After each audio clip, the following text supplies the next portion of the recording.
झुरु झुरु बहे पुरवैया भवानी मैया खोजना के बड़िया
राजेंद्र ना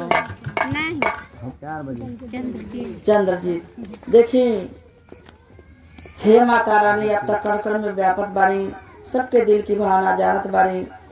हाय 51 रुपया का दान आइल बा ए नवरात्र के पान बेला में अपने डायरी में ई दान दर्ज करब ए भैया के घर परिवार ऊपर दया करब टोला पड़ोसा नगर पर दया करब आई 50 रुपया ना बा 50 लाख के बराबर बा माई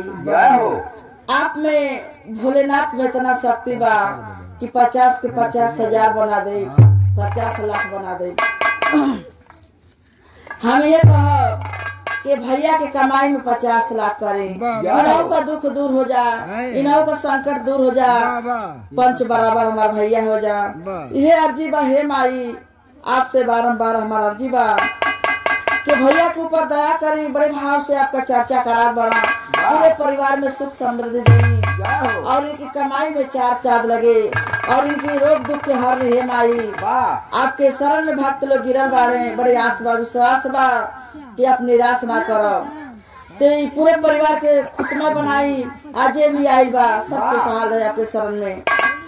तो इनकी कमाई में 4 चांद लगाई हाँ 21 रुपया सुभाग्य का करियो सुवचना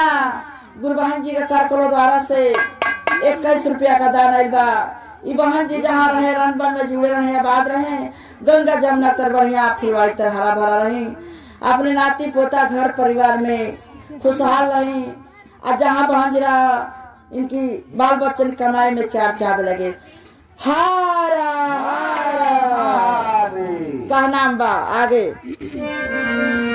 भक्त है बड़ा देखी हाई नम्मा बुला जाती हो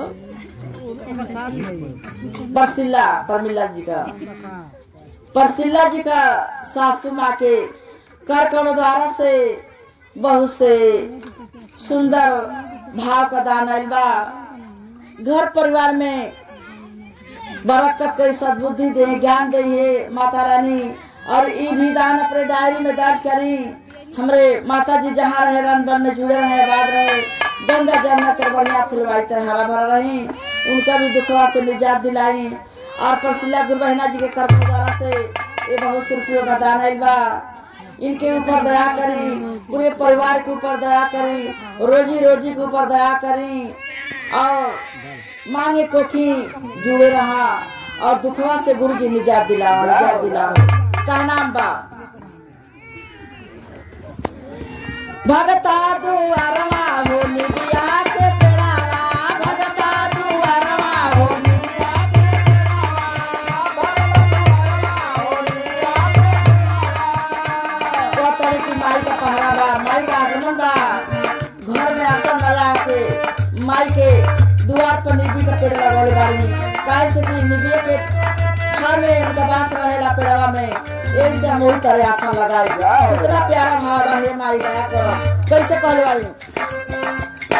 भगता दुआरवा हो निबिया का पेड़वा भगता दुआरवा हो निबिया